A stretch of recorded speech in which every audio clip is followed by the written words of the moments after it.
Hey everyone, Greta here. Today we are going to talk about how to get into the arm balance, Ekapada Koundinyasana 2, the flying splits. Now this is one of the very popular arm balance, but then a lot of people struggle in it because of the lift. Now I have struggled with it as well. I have hopped, jumped, leaped, I have done everything, but nothing worked. And actually, just like all the arm balance shapes, you actually have to lean the body weight a lot more forward, so much that the lower body becomes light enough to float.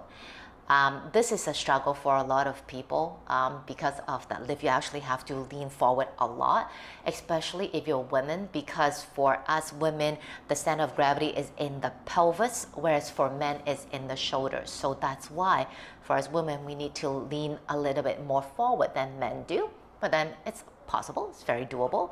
You just have to get used to the leaning and also what the body should do. So for today, we actually need props. We actually need 2 blocks, okay? If you don't have 2 blocks, grab 2 piles of books that are about the same height, or that has to be the same height, not about, okay? And the reason is that we will be placing our hands on the blocks. One of the reasons why it's so hard to lift up in Koundinyasana 2 is because we are so close to the floor. And the closer you are to the floor, it's harder to lift. So by placing the hands on the blocks, we're actually lifting the floor up. It's much easier to fly. Actually, it's easier to fly on a coffee table than to fly on floor. It's a lot easier, trust me. Actually, if you have the coffee table, if you feel safe enough to do it, go into it. I'll do it. I'll use the coffee table as a prop. One of the things that I have seen a lot of people do is the front knee bent and the back leg straight. I don't do that, and I'll tell you why. For the full pose, the straight legs, because both the legs are in the same length, it's actually easier to fly than to have the front leg bent. Because if you bend the front leg, the front body is actually shorter. So that's why you need to even move more forward and push more in order for the lower body to feel light enough to float up.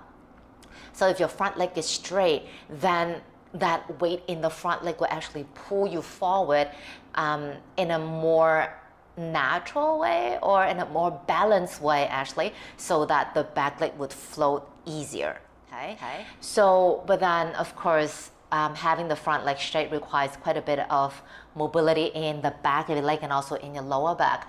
So what if you're still working on that? Don't worry about it. Of course, we all have our things to work on, things to kind of be more aware of.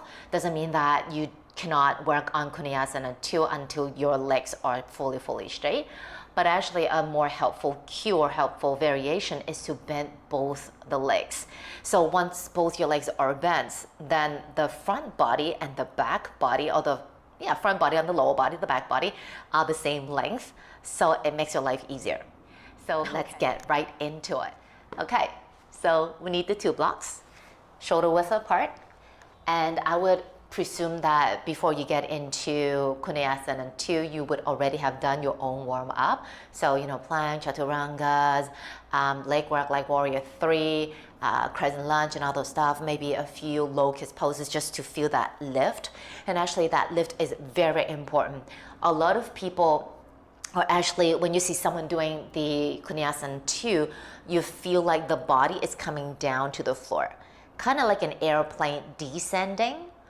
But if you're the doer, you don't want to descend. You want to lift away from the floor, like an airplane taking off. So that's why that lift in the body is extremely important. So you don't feel that heavy and you're able to shift the body weight so far forward in order to float the back leg. So when you're in the shape, it's actually quite important to feel the arms push and try to get the elbows to be straighter, or imagine you're doing a locust pose or like a cobra pushing up, that kind of feeling. And that will help you to lift higher and stay longer. Okay. Hands are on the block, okay? You look forward, making sure you look forward, you don't look at the floor. Look forward, like mark an X on the wall if you need to. So the first variation is both the knees are bent, okay? So you will be leaning forward and placing the right thigh, I'm doing the right side, on the top of the right tricep, okay? And then lean, bend, keeping the arms pushing the blocks away. Lean forward so much that the back knee will bend. Elbows want to straight. Imagine you're doing cobra pose here. Holding, breathing, 3, 2, belly engaging, and 1, and then gently release. So that was the version with both the knees bent. Okay, now we are going to explore the both legs straight version. Now for both legs straight, again on the outside, it looks like the front leg is going right to the front, like pointing at a 12 o'clock direction. But in reality, at least for me, it's out to the side, like a 2 o'clock. Yeah, maybe I'm not flexible enough for that. I'm not sure, but then it works for me, so whatever, okay? Again, feeling once you are in the shape, feel that push. You want to get the elbows to be straighter. Like imagine you're pushing up from a chaturanga into an up dog kind of feeling, and then belly hugging. The back leg needs to be fully engaged. So from the butt all the way to your toes, engage every single muscle. That will actually help you to draw the leg up, especially when you engage the glutes. Okay, so make sure the back leg doesn't become really lazy and sleep, and the front leg directed to one direction. Again, be really clear of where the legs are going, because that's also sending the energy that will also help you to lift. If the front leg is just kind of draping over that right tricep, again, everything's gonna be super heavy. Okay? So let's give it a try. It's the same thing, the hands are on the block, you look forward, doing the same side. And then for this one, the back knee needs to lift, okay?